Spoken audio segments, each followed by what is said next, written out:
Entonces vamos a ver ahora enfermedades inmunoprevenibles como la parotiditis, que es una enfermedad viral sistémica moderadamente debilitante y que predomina en niños y en adultos jóvenes. Es muy raro que dé en adultos, ¿sí? En adultos más de 40, 50 años, ¿sí? Y es una enfermedad poco incapacitante. Es producida por un virus de la familia de los paramyxovirus y se ha descrito un solo tipo antigénico y pertenece a los virus RNA monocatenario.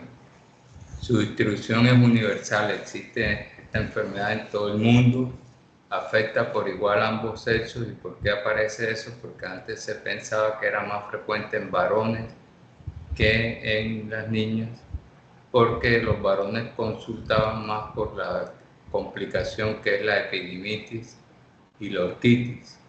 Entonces, cuando se inflaman, tocaba ir a la urgencia o a la consulta externa, y entonces se veían más hombres que mujeres, pero con los estudios hechos se demostró que tanto las niñas como los niños tienen la misma proporción.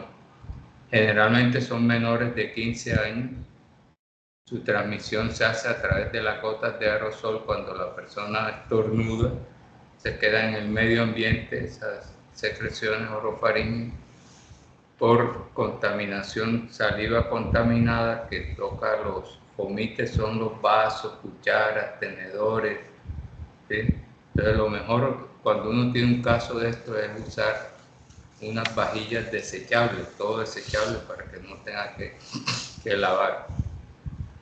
Su periodo de incubación va de 2 a 3 semanas, de 14 a 21 días y 6 días hasta 9 días después de la aparición del cuadro clínico es transmisible. Muchas veces ha cedido la fiebre y el paciente sigue siendo todavía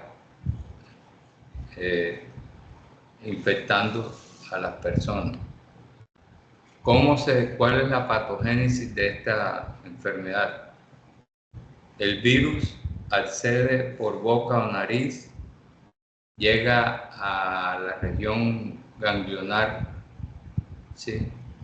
Y produce una viremia en diferentes órganos.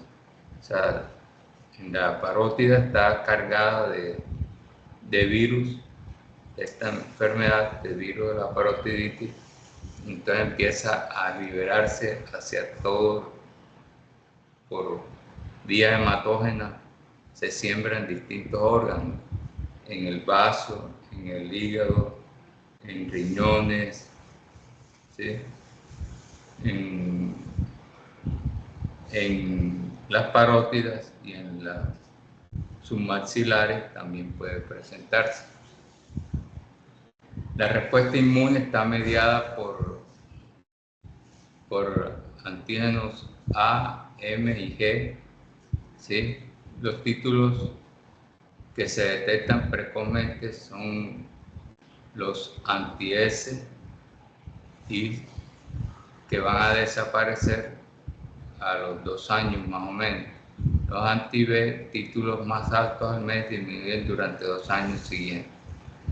Usted puede adquirir una inmunidad por cualquier tipo de presentación de la parotiditis. La parotiditis normalmente es bilateral, pero en ocasiones puede ser que predomine una glándula más que otra, ¿sí? Entonces puede ser unilateral, entre comillas. La otra puede estar afectada, pero muy débilmente y no molesta, ¿sí? También la parotiditis, puede haber parotiditis con meningoencefalitis o parotiditis sin meningoencefalitis, ¿sí? Parotiditis con orquiditis o orquidiopidimitis y parotiditis sin orquidiopidimitis, ¿ya? O orquitis, ¿sí? Sin parotiditis por el el virus de la parotiditis. Eso quiero ver que los niños nacidos de madre que sufrieron paperas presentan inmunidad por varios meses, los 6 primeros 8 meses, porque cuando la madre en el momento del parto, antes de ligar el cordón umbilical, la madre transfunde a su hijo y en esa transfusión se pasan los anticuerpos, ¿sí?, de las madres que sufrieron paperas y van a darle una inmunidad.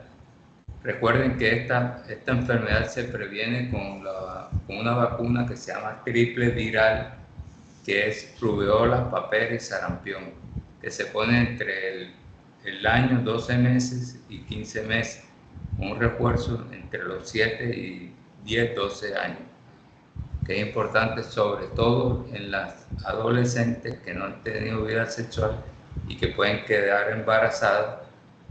Es importante poner la vacuna para evitar el síndrome de Gret, producido por una rubeola congénita, microcefalia, cataratas, talla baja, ¿sí?, calcificaciones cerebrales y puede haber también microcefalia, cataratas,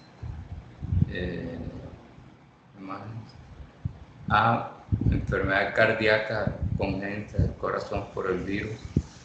¿Sí? Bueno, es importante que ustedes sepan, mire, este es un niño que tiene la parotiditis bilateral, acá en un esquema, en posición, cuando lo pones lateral, vas a ver la parótida inflamada. A veces se inflama tanto que levanta el pabellón auricular, ¿sí? Y ustedes lo ven aquí, los dos, lado izquierdo, lado derecho, ¿sí? Mírenlo aquí. Su periodo de incubación es de 2 a 3 semanas, de 14 a 21 días, con un pródromo que se da con fiebre, con dolor muscular, con dolor de cabeza, malestar general y anorexia. En ocasiones pueden estar afectadas las articulaciones de la rodilla y de los tobillos, que pueden doler. La fiebre persiste por 1 a 6 días y regresa a la normalidad antes de que desaparezca la hinchazón. Entonces la fiebre el paciente sigue inflamado y puede tener fiebre, ¿sí? Entonces,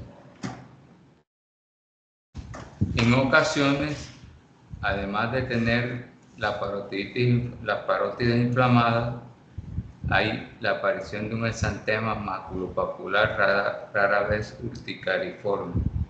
Entonces lo podemos ver en esta parotiditis más este exantema, que es maculopapular, parecido al exantema del sarampión, ¿sí? Entonces hay que tenerlo presente. El diagnóstico requiere un cuadro clínico, el examen físico, vamos a encontrar el edema y rubor y calor de las glándulas parótidas con febrícula, ¿sí? Entonces, ¿qué tenemos que hacer nosotros para confirmar el diagnóstico? Aislamiento del virus a través de un cultivo o pruebas serológicas que demuestren que ha estado en contacto porque están los anticuerpos, ¿sí?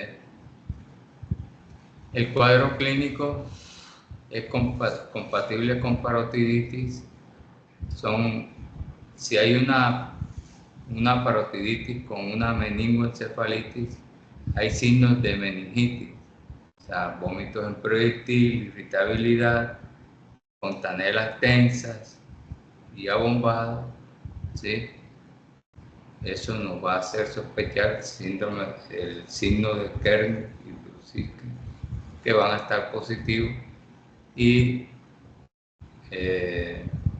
pero también puede haber cuadros clínicos muy leves que no asemejan a una parotiditis. El virus se puede aislar de la saliva, de la orina, del líquido cefalorraquídeo, de sangre, de leche materna y tejido testicular.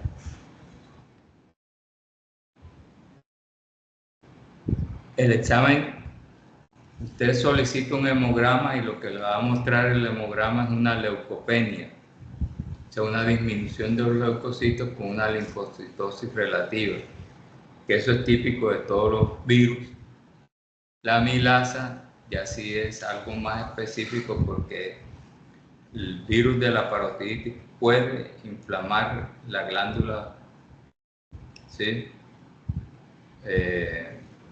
El páncreas, puede inflamar el páncreas, es una glándula también exocrina y endocrina, ¿sí? Que puede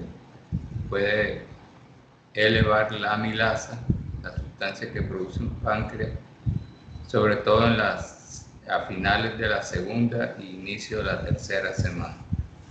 Se alcanzan los picos más altos de amilasa en sangre, amilasemia. ¿Qué quiere decir? Que el virus ha estado tocando la cabeza del páncreas, ¿sí? El diagnóstico diferencial lo vamos a hacer con parotiditis de otros orígenes, parotiditis bacteriana o supurada, parotiditis por el estreptococo betamolítico del grupo B, parotiditis recurrente, cálculos salivales, linfadenitis periauricular o cervical, tumor de parótida, síndrome de miculitis y meningoencefalitis. Complicaciones, puede ir desde una meningoencefalitis a orquiepididimitis, a pancreatitis, oforitis, sordera, miocarditis, artritis. Rara vez se va a producir diabetes mellitus por afectación de las células beta de los islotes pancreáticos, o hepatitis o nefritis, tiroiditis, mastitis y riesgo de aborto. Y en el primer trimestre, cuando la madre es gestante, está embarazada, tiene el virus. No hay un tratamiento específico para esta enfermedad. Se previene, como le dije, con la vacuna, ¿sí? Ojo, vacuna, ¿sí? Triple viral, rubeola, papera y sarampión. En ocasiones hay que utilizar esteroides para disminuir la inflamación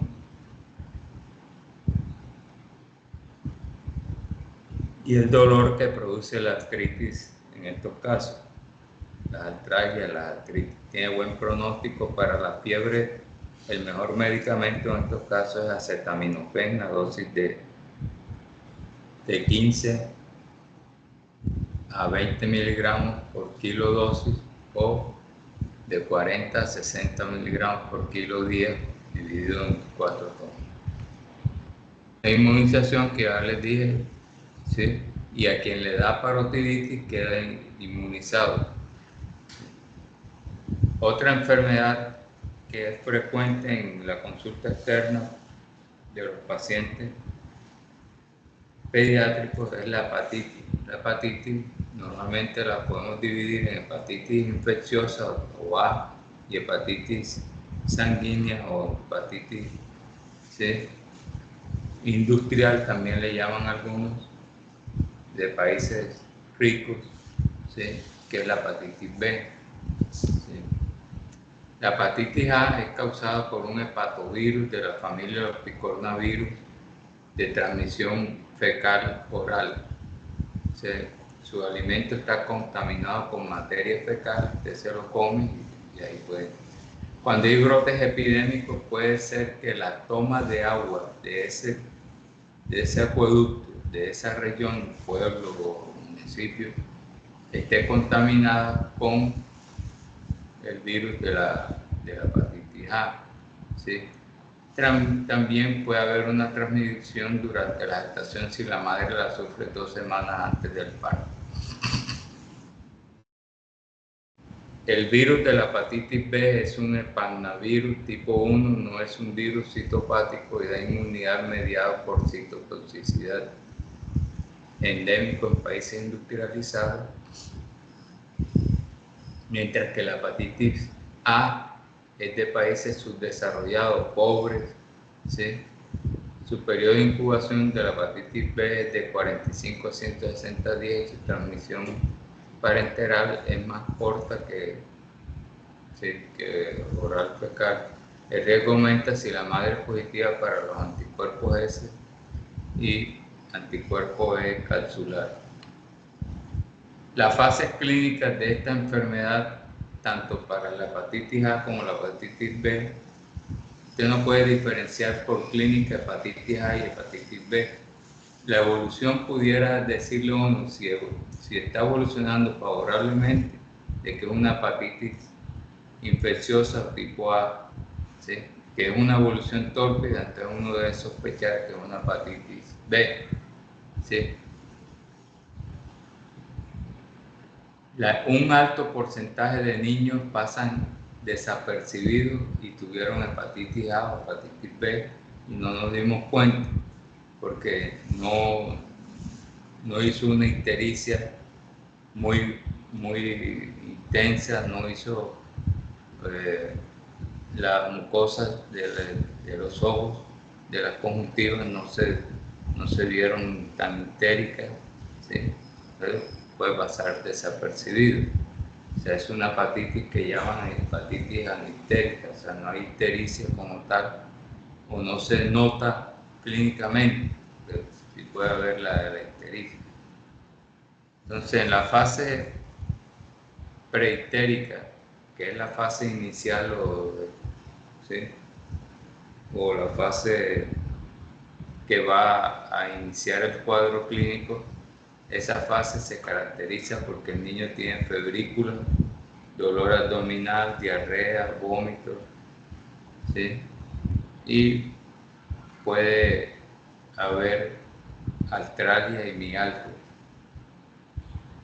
Esa fase dura de 10 a 14 días y la fase histérica en que ya el niño aparece con las conjuntivas, la mucosa sublingual y las conjuntivas histéricas y hay acolia y coluria. Esa fase histérica puede tener hepatomegalia y puede durar de 8 a 12 semanas, a 8 semanas. ¿Sí? Y esa fase histérica, después de la fase histérica puede venir la fase de convalescencia o de resolución del proceso. Entonces es importante que lo tengamos presente. La hepatitis, el diagnóstico serológico para saber que es una hepatitis A o B, ¿sí? Es midiendo los anticuerpos y los antígenos, ¿sí? En el caso de la hepatitis A, determinación de inmunoglobulina M, antivirus de hepatitis A, se detectan desde el comienzo de la enfermedad y su título máximo está entre la cuarta y sexta semana. La hepatitis B, el primer antígeno detectable es el antígeno de superficie o antígeno australiano entre la segunda y sexta semana. El antígeno E capsular, se presenta entre 15 y 30 días después de que el antígeno de superficie es un marcador de replicación. El pronóstico, como es bien sabido y todos sabemos que el 99.9% de las hepatitis A evolucionan a la mejoría y es un número muy pequeño, muy reducido, que van a tener una incidencia fulminante de hepatitis, ¿sí? De hepatitis A, la hepatitis B suele evolucionar en forma de seroconversión asintomática. ¿Qué quiere decir? Que tiene marcadores positivos para la hepatitis A o B, para la hepatitis A, pero no hay clínica ni nada, entonces el paciente es una seroconversión asintomática. Hepatitis fulminante, ¿sí? Transaminasas altísimas, elevadas, con acolia, con coluria, ¿sí? Hepatitis aguda asintomática, estado de portador crónico del virus, hay personas que tienen virus toda la vida. Hepatitis crónica activa puede evolucionar hasta un hepatocarcinoma. La hepatitis aguda se dispone, sobre todo la hepatitis aguda por el virus de la hepatitis B, se dispone de terapias de soporte, ¿sí? Hoy en día se están utilizando con éxito en la hepatitis B antivirales y interferón al paciente con hepatitis B crónica. para mejorar la calidad de vida. Y cuando terminan un hepatocarcinoma hay que hacerle un trasplante, y muchas veces el trasplante falla porque vuelve a recaer. La hepatitis B, la vacunación comienza en el periodo de recién nacido. Apenas nace, antes de irse a casa, el día siguiente se vacuna y se inicia la vacunación. Al mes se pone la segunda dosis y a los 6 meses la tercera dosis. Mientras que la vacuna de hepatitis A, como la hepatitis A es una enfermedad muy inadvertida, mucha gente le da la hepatitis A y no se percató ni nada. Antes de vacunarse estos adolescentes, estos preescolares, escolares, hay que determinar los anticuerpos y los antígenos contra este virus, porque si son positivos ya no hay que vacunar. Si están negativos hay que vacunar, pero si un alto porcentaje son positivos y no nos hemos dado cuenta que ya sufrieron una enfermedad. Es importante las personas que tratan con niños o con ancianos, ¿sí? En las guarderías, en los comedores, en los ancianos que tienen los refugios donde van a dormir, ¿sí? O los ancianatos, las personas que van a trabajar se les pide que usen batas, que usen guantes cuando van a recoger la materia fecal, la materia de la orina, ¿sí? ¿Por qué? Porque se pueden contaminar fácilmente. Ahora viene la difteria. La difteria ya es, aquellos que habíamos hablado eran de origen viral, este es de origen bacteriano.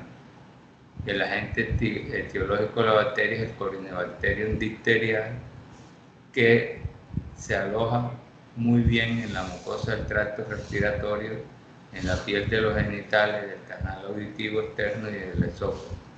Esas son sus localizaciones más frecuentes. Mucosa del tracto respiratorio, de la oronasofaringe, para que entiendan mejor.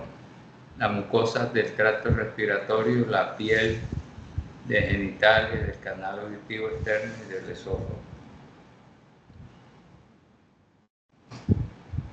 El reservorio de esta enfermedad, de esta bacteria, es el humano. El impacto de la inmunización ha disminuido en forma importante su incidencia y la mortalidad aproximadamente en un 5% de los casos, y la transmisión a través de gotas de aerosol de secreciones contaminadas. El periodo de contagiosidad depende si el paciente está siendo tratado o no está siendo tratado. Si no se está tratando, dura de 2 semanas aproximadamente para que siga el periodo contagioso. Si el paciente se está tratando, cuando usted pone el tratamiento, a los 48 horas, entre 2 y 4 días, ya cesa la contagiosidad. Es importante iniciar tratamiento oportuno. ¿Cuáles son las manifestaciones clínicas? Esto es una bacteria que prefiere alojarse en la región orofaríngea, que es por donde empieza. Son unas manchas blancas como puntos que se van uniendo, van coalesciendo, van como tapizando la mucosa de la nasofaringe, y entonces van agravando el cuadro con adenitis cervical, edema de tejido blando y cuello de toro, de búfalo. Estos pacientes presentan fiebre altísima con estado tóxico, infeccioso, pulso filiforme y rápido, ¿sí? Y los hallazgos más comunes es que estos niños van a tener insuficiencia respiratoria aguda, caracterizada por asfixia, por fiebre, disfonía, dolor de garganta, cialorrea y dificultad respiratoria.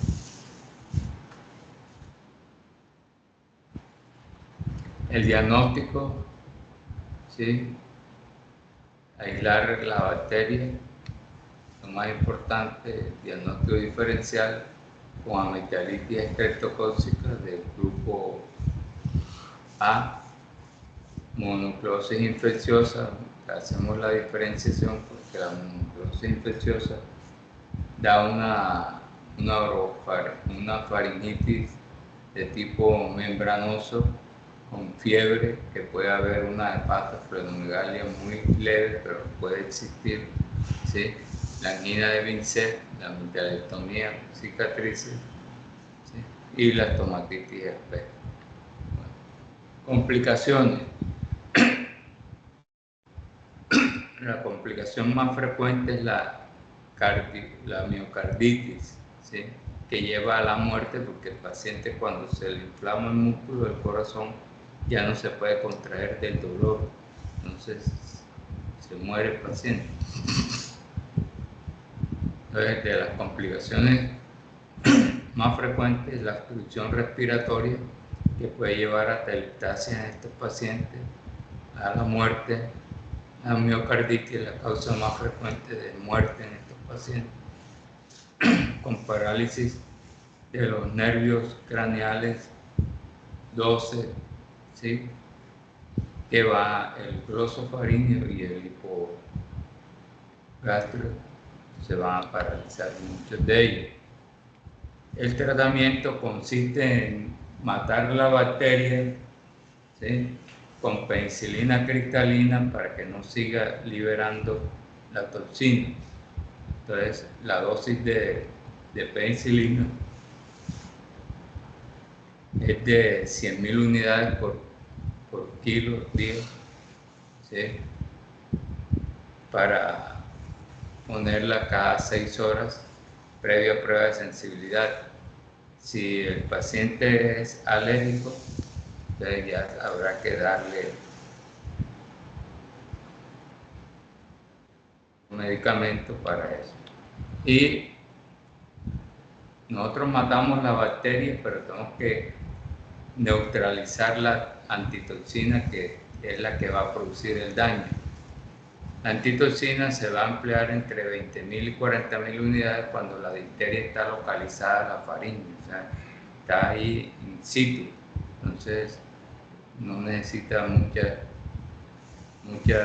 unidades del toxoide o de la antitoxina. Cuando se localiza en la nasofaringe, ya necesita un poquito más, 40.000 a 60.000 unidades, casos graves 80.000, y la presencia de cuello de toro, que es una muy grave, se necesita entre 100.000 y 120.000 unidades, y las presentaciones cutáneas a nivel del conducto auditivo externo o de la piel también se puede hallar en la piel de la vagina de la adolescente. La inmunidad activa la da la enfermedad y la da la aplicación de lo que llamamos la triple bacteriana, que es sarampión, rubeola y parotiditis. La tosferina es una enfermedad respiratoria aguda de origen bacteriano, transmisible e inmunoprevenible, ¿sí? Es una enfermedad muy contagiosa de distribución mundial que afecta a todas las razas. Su mayor incidencia y mortalidad está en mujeres. Su comportamiento se relaciona con la vacunación contra Bordetella pertussis, transmisión por vía aérea. La Bordetella pertussis tiene un periodo de la tosferina de incubación de 5 a 21 días. Su presentación clásica existe en 3 formas de estado. El estado catarral, que es el inicial, que dura de 10 a 14 días. El paciente tiene una tosecita, molestia, rinorrea, tos, estornudo, pero entre el 9º y 10º día empieza a hacer una tos paroxística, que es la que nos puede llevar a pensar en que estamos ante un síndrome coqueluchoide o una toferina, o un paciente con un cuerpo extraño también que puede dar algo similar. Ese estado catarral dura de 12 a 14 días, ¿sí? Y con febrícula. Del estado catarral pasamos al estado paroxístico. El paciente empieza a tener una tos paroxística con inspiración profunda que termina en canto de gallo, por eso se llama síndrome coqueluchoide. Coqueluche en francés significa canto de gallo. ¿Sí?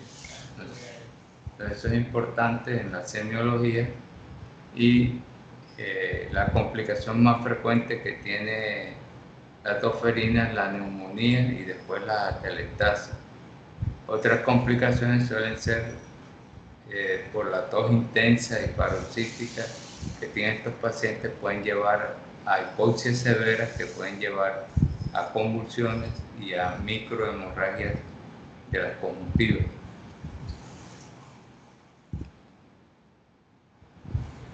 Diagnóstico difícil en etapas tempranas. No se les olvide que puede haber pacientes sospecha de toferina, pacientes con cuerpos extraños. El leucograma es sugestivo con leucocitosis de 20.000 o más, con 60% de linfocitos. Entonces, cuando nosotros tenemos un leucograma que nos dicen y el antecedente de que ya ha habido toferina y el leucograma nos muestra más de 20.000 leucocitos a pensar de un 60% de linfocitos, eso debemos hacer sospechar la posibilidad de una toferina, aislar el germen de un medio especial que es el hangar Yeyu para que crezca la bacteria que es la que nos va a hacer el diagnóstico. El diagnóstico diferencial hay que hacerlo con la clamidia trachomastis, con algunos adenovirus, virus de influenza y parainfluenza. Mire, esto es una acción muy importante. La tos intensa y prolongada inclina a la sospecha de una toferina. Esas toses que duran meses, ¿no? Que es una tos intensa, prolongada, cianozante, emetizante, que nos indica que puede ser una toferina. Diferenciar con obstrucción de vías aéreas, ¿sí? La presencia de un cuerpo extraño. Los niños con cualquier cosa que estén jugando se lo llevan a la boca y en un momento dado ese tornillo, ese objeto, ¡pum!, se alojó en la vías aéreas y dependiendo de cómo esté, así puede haber el daño. Tratamiento y prevención. El antibiótico de elección para esta bacteria es la eritromicina a dosis de 50 miligramos por kilo día. ¿Sí? Se debe dar 4 dosis porque su vida media es muy corta. 4 dosis por vía oral durante 14 días. Inmunización, y se debe inmunizar todos los niños, ¿sí? Sin excepción deben recibir. Importante, si usted va a tener un hijo o piensa quedar embarazada, lo más lógico es que la pareja, antes de tener el hijo, se revacune contra la toferina para evitar, ¿sí?, que se pongan toferina celular para evitar que el niño no vaya a tener esa complicación.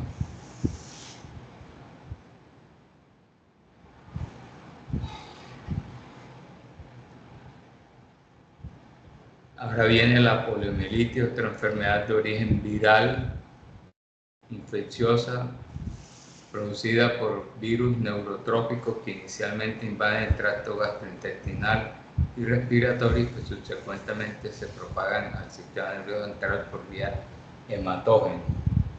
Entonces, son virus ARN de cadena positiva sin cubierta de la familia de los picornavirus, género enterovirus, y hay 3 serotipos, 1, 2 y 3. Los poliovirus son extremadamente resistentes y pueden retener la infectividad durante varios días a temperaturas ambiente. La poliomielitis afecta sobre todo a menores de 5 años. 1 de cada 200 infecciones produce una parálisis irreversible. Eso es importante, que 1 de cada 200 infecciones produce una parálisis irreversible, generalmente de las piernas, y un 5 a 10% de estos casos fallecen por parálisis de los músculos respiratorios. Los casos de poliomielitis han disminuido en más del 99% en el mundo, y actualmente no hay más de, solamente 3 países están reportando casos, que son Afganistán, Pakistán y Nigeria. Su transmisión de esta enfermedad es oral fecal o faríngea de persona a persona. Oral fecal es más rápido, ¿sí? Pero incubación de 1 a 2 semanas, mientras que el faríngeo de persona a persona va a requerir hasta 4 o 6 meses. El periodo de incubación de 7 a 14 días y de 35 días en los casos que es por vía oral. El reservorio del hombre es el único reservorio de este virus. La garganta,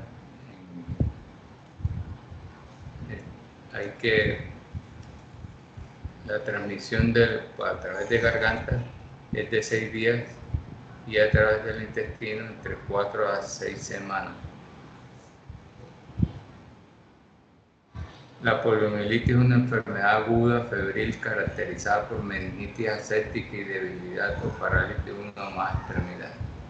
Entonces, es una enfermedad aguda, febril, caracterizada por meningitis aséptica.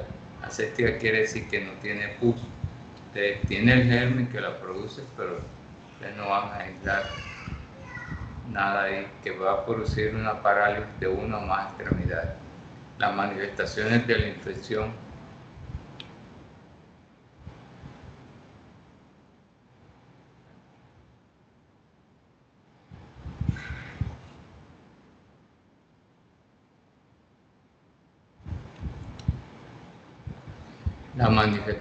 la infección por poliovirus varían desde una enfermedad inaparente hasta la parálisis y muerte. Más del 80% de las infecciones por virus del aparato ocurre naturalmente. Bueno. La patogénesis, el virus va a entrar por la boca, llega a las placas de Peyer en el intestino delgado, coloniza los linfáticos, se siembra, hay una viremia, siembra el sistema nervioso central y hay una replicación en el músculo esquelético de estos pacientes. Se va a aumentar la cantidad de virus.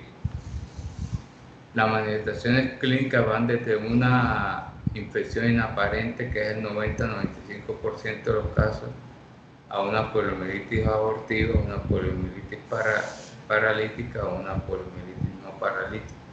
Entonces es importante que la gran mayoría de los polios son abortados, o sea, el organismo los cubre, los defiende y logra rechazarlo, pero queda ese 10-5% en el cual nos puede dar una parálisis cerebral, una parálisis irreversible, o sea, el paciente va a quedar con daño. La parálisis de entre los 3 a 8 días después de los síntomas iniciales, ¿sí? Va a comenzar una fiebre abrupta, un niño que está sano y bruscamente empieza a ceder su estado de fiebre alta de 40 a 41 grados, con dolor de cabeza intensa, con signos meningios, vómitos en proyectil, ¿sí? Entonces se divide en 3 fases. Una fase aguda, que son los primeros 5 a 7 días, en que hay una infectación de tipo preparalítica, no fiebre durante 48 horas en los convalecientes. La segunda fase, 16 meses, recuperación espontánea, pero hay pérdida de la sensibilidad en estos pacientes. Y en la forma crónica se pierde la fuerza muscular para toda la vida. El pronóstico es recuperarlo nutricionalmente para que pueda tener calidad de vida.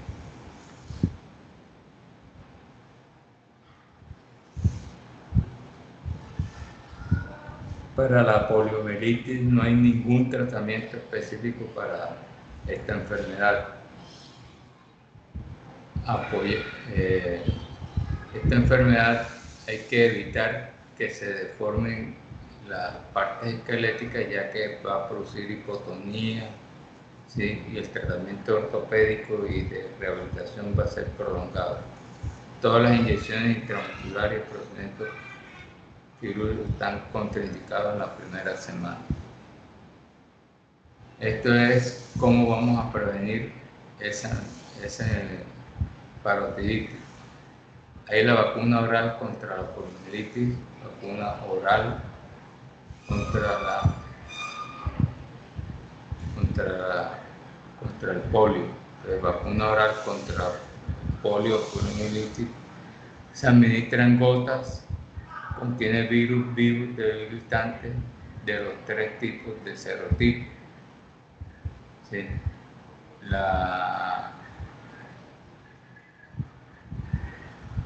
La intramuscular, la vacuna oral contra el polio es de virus, ¿sí? Virus debilitantes, mientras que la vacuna intramuscular, ¿sí? Contiene virus muertos, ¿sí? Entonces, la vacuna intramuscular va a proteger contra los 3 serotipos, mientras que la vacuna oral protege contra el 1 y el tercero.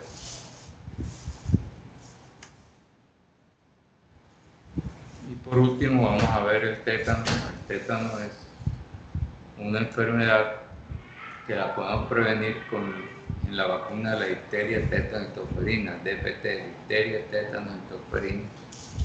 Es producida por una neurotoxina producida por el Clostridium tetani, que va a liberar esa neurotoxina y que tiene 2 fases. Una fase infectante vegetativa, que es como si fuera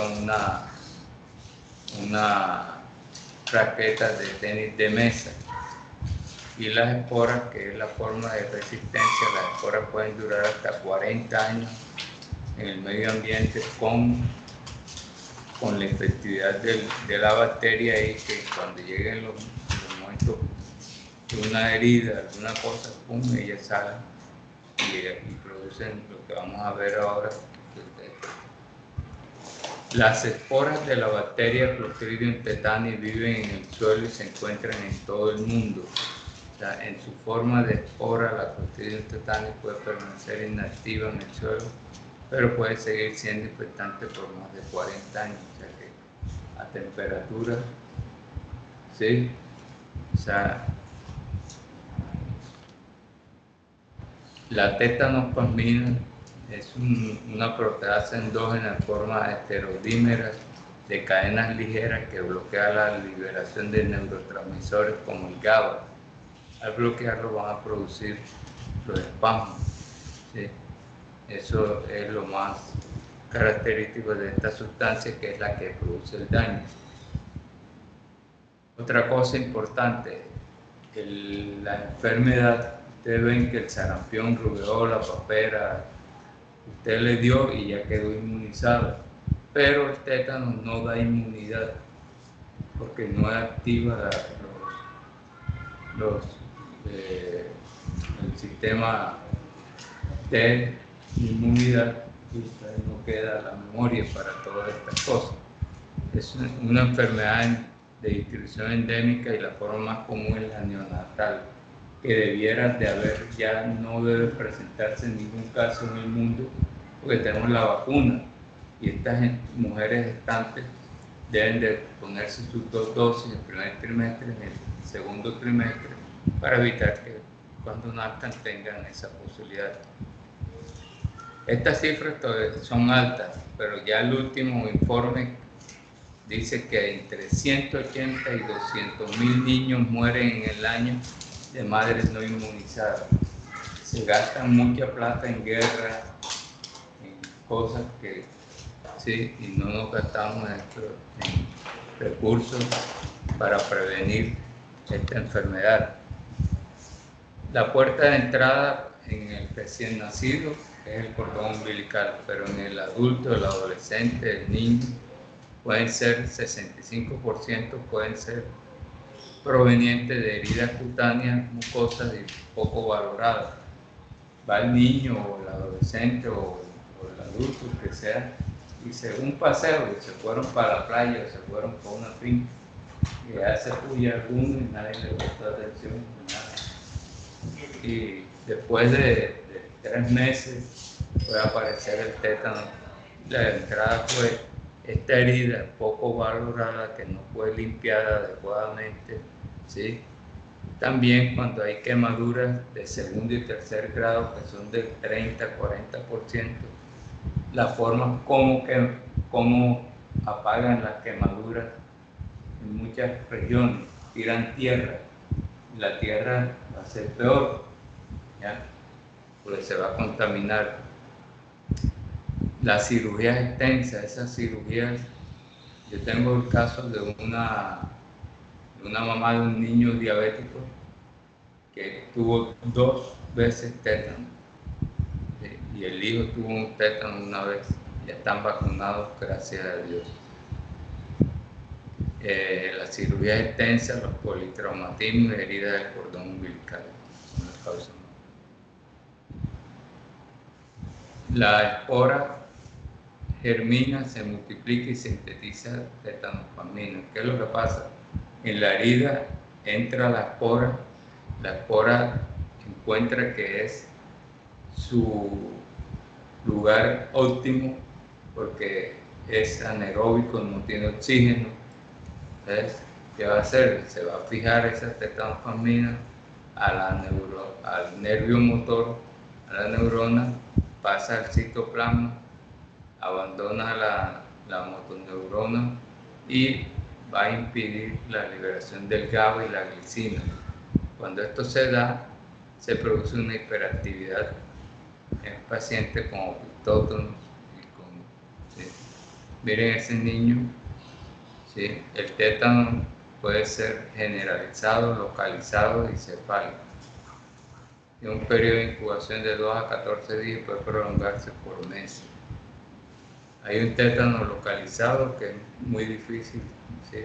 Puede ser un grupo de músculos, de pronto la cantidad de tétanospasmina es tan pequeña que no pudo generalizarse y se hizo localizado, ¿sí?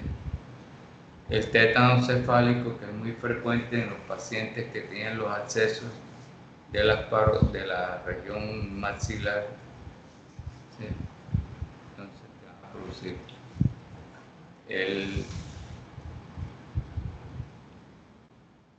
Se caracteriza el tétano por tener cefalea, irritabilidad, inquietud, dificultad para masticar, disfagia, trismo.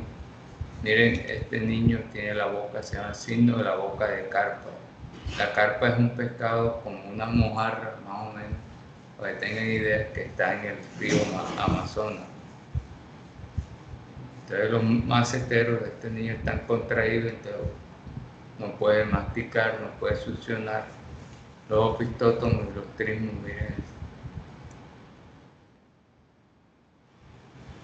Las alteraciones vegetativas se dan como pueden ser fiebre, sudoración, taquicardia, hiper o hipotensión.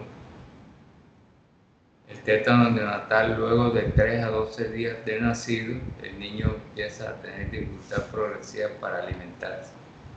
Esa es la causa número 1 por el cual las mamás van a consultar entre el 13º y 12º día. Y el nacimiento se produce una dificultad progresiva para alimentarse. Esto lleva a parálisis, disminución de movimiento con rigidez al tacto y espasmo. Miren esa tonicidad, hipertonicidad de ese niño, ¿sí? Este es casos de pacientes que se pudo haber cortado o en una pelea le dieron un machetazo, y eso es fuente de...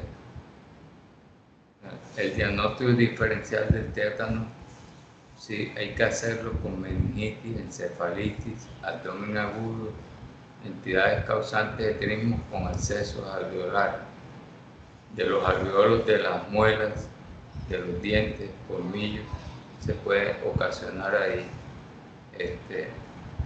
TET. El tratamiento antibiótico, al igual que con la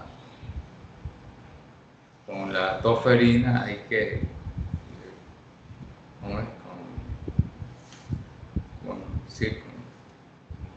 con la difteria tenemos que utilizar el mismo antibiótico, la penicilina que utilizamos en la difteria, a dosis de 100.000 unidades por kilo día, ¿sí?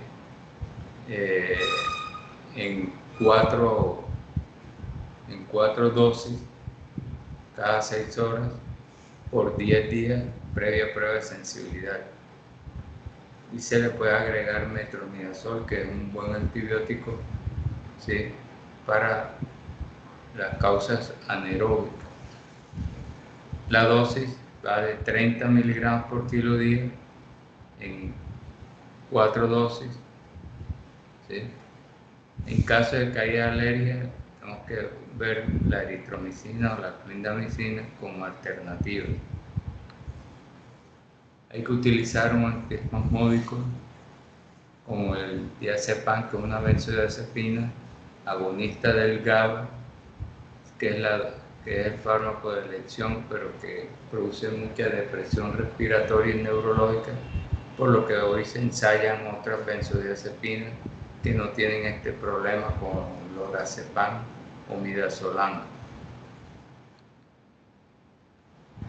Entonces usted tiene que matar la bacteria para evitar que siga produciendo toxina, que siga produciendo esa toxina tetánica que va a hacer daño al paciente. La antitoxina se administra para neutralizar la toxina libre, que está libre, la que ya está unida no la va a poder quitar usted, se va a seguir darle el curso normal, ¿sí? La dosis es de 3.000 a 6.000 unidades intramusculares, dosis única. Y recuerden que el tétano tiene que vacunar al paciente. Usted hizo el diagnóstico de tétano, el niño sale con una dosis de toxoide tetánico, al mes se pone la segunda y a los 6 meses la tercera. ¿Preguntas? ¿Aló? Hola, doctor. Por el momento no. ¿Quedaron bien? Sí, señor. Bueno. Cuídense mucho y bendiciones. Amén. Hasta luego. Gracias, doctor. Bueno, pues.